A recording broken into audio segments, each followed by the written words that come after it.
Good morning, LUNC community, and welcome back to the channel. So we're diving straight into this one this morning because we've really got a lot of bases to cover. And something I'm starting to notice is a lot of new users inside the ecosystem itself. And we've probably lost some users from the original community as well. And what this tells me is there's not a transfer of knowledge. These new members coming in are not aware of the pitfalls that we've previously gone through as an ecosystem, and who is who, what is what, and who really comes from some of these centralized bodies that were in play originally. And it's always very important to know who is who inside our ecosystem.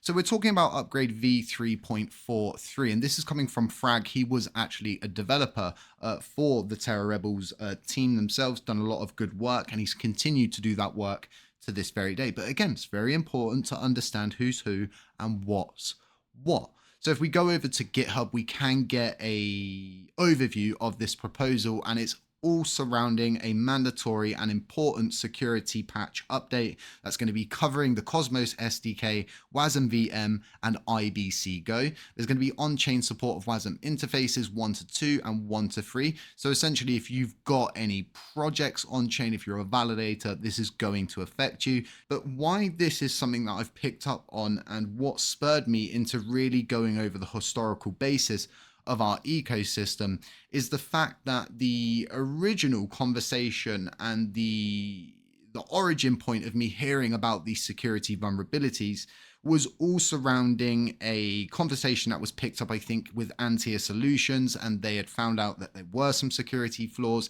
and that they would needed to be dealt with in a secretive manner, let's say, just because essentially, right, you could give the bad actors exactly what they want. I understand these things. But the argument has been recently, and the argument from what I understand behind this update and people talking about it on X is the fact that, oh, well, we need a centralized body because of situations like this. And if we're not that quick to it in the future, and I start to think to myself how funny this is, and that essentially this is a form of fear-mongering. And the same people are accusing the other side of fear-mongering against the sub-DAO, and the sub-DAO people who are aiming to get it put in place, are fear-mongering against. And it's really becoming a repetitive argument, but a lot of people are forgetting the historical basis of a centralized entity. So when it come down to the establishment of the Terra Classic sub-DAO initiative, I was definitely not an advocate of it. Definitely not at this moment in time when we're vulnerable, we're down, we're weak, and we shouldn't be really forced into any decisions. This was the original situation that played out with Terra Rebels. And if you're not familiar with who Terra Rebels are, they were the original centralized body that took over the responsibilities, let's say, of the care, management, upkeep, and development of the ecosystem. And this essentially led to a Discord group being created that was moderated by many different people. There was bickering matches. There were people who were harnessing their direct communication links for their own benefit. The Terra Rebels team prevented any validators from spinning up new validators for a few months, but they enabled the actual validator base, being the Luna validators, to spin up straight away. And this actually led them to a situation where they purchased nodes from ex-Luna validators, and they themselves were validating the blockchain before any of us actual people supporting the ecosystem were able to go in and even become a validator. So when I say a centralized body is bad, trust me, it's one of the worst things that we could do as an ecosystem going forward, because essentially Terra Rebels just led to a situation where we paid a lot of money and it just went to Discord moderators. The developers supposedly didn't get anything. There was a huge uproar. There was no micromanagement. There was no structure. There was just people squabbling for power. And a lot of these new people may not know that Terra Rebels essentially rebranded in the end after they had whittled down and removed all of the fat and the excess. They rebranded to Hexagon. And the chain themselves started to believe that Hexagon were the people who were going to restore this ecosystem. They started to believe that another centralized body after this huge debacle with Terra Rebels would be a good idea. So what did that lead us to?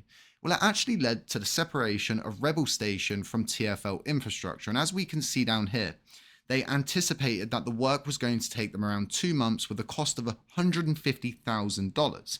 And it was going to bring a mobile application, refactoring the function with TR backend infrastructure, desktop application, Finder. It was going to bring a lot to our ecosystem, and it didn't. It just brought Hexagon all of the infrastructure that they could have ever wanted. And to this day, they're now at the same level that all nodes are, and they're able to provide validating infrastructure with the technology that our ecosystem paid for. So here we go. Centralized body, number 2, failed. So what actually came after that central body failed? Well, we left with the Joint L1 Task Force, and this was founded by Edward Kim, and then he disbanded it because it simply wasn't working. People were pulling in too many different directions. The quants wanted to do something, he wanted to do another thing, then he wanted to work on his own project, and then Tobias took over. What happened when that centralized body took over? Well, what we saw was the embodiment of DJ Trev and Strafe Cole into a community oversight committee, and Tobias worked very diligently to ensure that he didn't introduce anyone into his centralized team that could second guess him. They would be yes men, they wouldn't be outspoken, they wouldn't question the status quo of what they were trying to achieve. So we're now like, what, fourth centralized body that tried to take over and tried to take control. So what came after Tobias?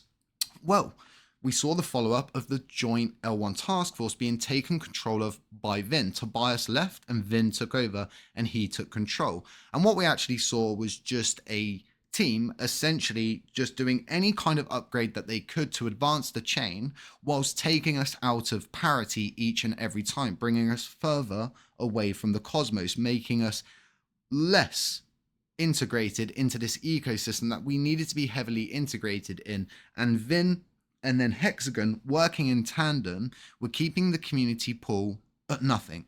Every time it came to the quarterly monthly payment for Vin and his team, and for Hexagon and their infrastructure that we had already paid them to spin up, right? It would drain the community pool. And the community pool at this point in time didn't really have anything there. It was struggling, to say the least. So we're like real far down the line. We've got a lot of these centralized takeovers that have happened at this point, and each and every time we've been in a predicament. We've been in a vulnerable position where we feel like we have no other option other than to opt in for this centralized power of control. And again, seeing these conversations surrounding the SubDAO initiative and the fact that these guys have got short memories. They simply don't understand that you cannot create 6 seats of power or 12 seats of power and expect everybody to not fight over them.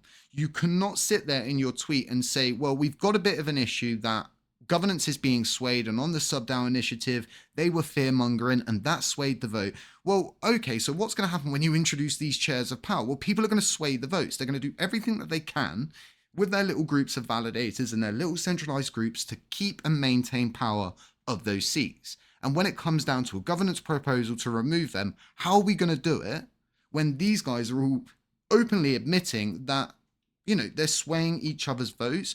I'm not impressed at this moment in time, and my PTSD, if you will, for like centralized groups is really kicking up, and I'm starting to go back and I'm working on a video that's going to put every single part of this in a timeline where we just go through it and we go, well, this person arrived at this time and it led to this, and we're going to structure it in a manner where people can simply go, well, this is the historical basis of our ecosystem and where all of the people from Terra Rebels ended up.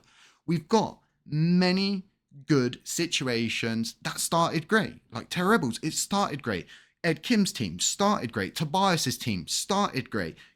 Vin's team started great until they started making all of these centralized decisions that we simply didn't agree with. And when Terra Rebels were at their peak, this was exactly what they were doing. They were working around the ecosystem to work a deal with Neblio and all of the it drives me insane, because essentially what we're seeing is the appraising of people like Vegas, who made a centralized decision outside of governance, and all of these newbies not understanding what that guy has put this ecosystem through, all of the debacles of Terra Rebels and everything, all of the ins and outs. And I'm not saying that people can't change, right? But essentially, we're not accounting for all of the historical basis that this chain has been through. So I don't believe that we need a sub DAO for these crazy security flaws that they're saying, oh, well, we could have missed. Well, we didn't miss it. We've not missed any of these crazy security flaws over the course of 3 years. Every upgrade since Vin and his team left, and we've not had this centralized